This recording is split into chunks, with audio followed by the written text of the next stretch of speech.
بسم اللہ الرحمن الرحیم سبحان الذی اسری بعبدہ لیلا من المسجد الحرام الی المسجد الاقصی الذی بارکنا حولہ لنریہ من آیاتنا۔ اللہ تبارک و تعالیٰ نے قرآن میں مختلف جگہوں پر مسجد اقصی کی حرمت کو بیان کیا ہے اور اس کے ارد گرد جو برکات ہیں ان کو بیان کیا ہے۔ یہ فلسطین انبیاء کا مسکن اور سرزمین رہی ہے اور حضرت داؤد علیہ السلام نے اسی سرزمین پر سکونت رکھی اور یہیں اپنا ایک محراب تعمیر کرایا جس کا قرآن میں ذکر ہے، اور حضرت سلیمان علیہ السلام اسی سرزمین پر بیٹھ کر ساری دنیا پر حکومت فرمایا کرتے تھے۔ چونٹی کا وہ ذکر جو مشہور قصہ ہے جس میں ایک چونٹی نے اپنے باقی چونٹی ساتھیوں سے کہا کہ چونٹیوں اپنے بلوں میں گھس جاؤ، یہی اس ملک میں واقع اسکلان شہر کی ایک وادی میں پیش آیا جس کا نام بعد میں وادی النمل رکھا گیا۔ اس کا ذکر قرآن میں ہے۔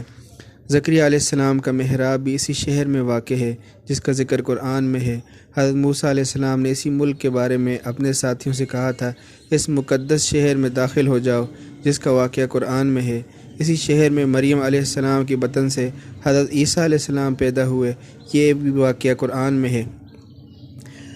حضرت عیسیٰ علیہ السلام کو جب ان کی قوم نے قتل کرنا چاہا تو اللہ تبارک و تعالیٰ نے اسی شہر میں آسمانوں پر ان کو اٹھا لیا تھا جس کا ذکر قرآن میں ہے۔ ولادت کے بعد اسی شہر کے ہی مقام پر حضرت عیسیٰ علیہ السلام جو ہے باب لد کے مقام پر دجال کو قتل کریں گے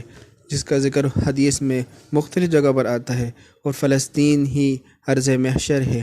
اور اسی شہر سے ہی یاجوج ماجوج کا خروج ہوگا جس کا ذکر قرآن میں ہے۔ اسی شہر میں وقوع پذیر ہونے والے قصوں میں سے ایک قصہ طالوت اور جالوت کا ہے کہ جس کا ذکر قرآن میں ہے۔ حضور صلی اللہ علیہ وسلم معراج کی رات آسمان پر لے جانے سے پہلے مکہ مکرمہ سے یہاں بیت المقدس فلسطین میں لائے گئے،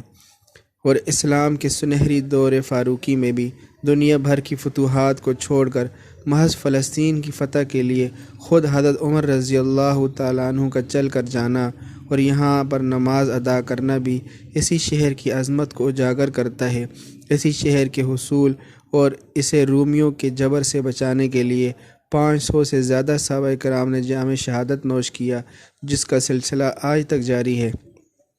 اور اسی شہر میں کوہ طور پر جا کر حضرت موسیٰ علیہ السلام اللہ تبارک و تعالیٰ سے ہم کلام ہوا کرتے تھے، اور مسجد اقصی میں ایک نماز پڑھنے کا ثواب 500 گنا سے بھی زیادہ ہے۔ اللہ تبارک و تعالیٰ سے دعا ہے کہ اللہ تبارک و تعالیٰ دوبارہ اس کو فتوحات نصیب فرمائے اور فلسطین مسلمانوں کی مدد فرمائے، اور دوبارہ سے جو ہے اس ملک کو آزاد فرما دے تاکہ ہم سب مسلمانوں کے دل کو جو ہے دلی سکون پہنچ جائے اور اسرائیل کے ناپاک وجود سے اس کو آزاد کرا دے۔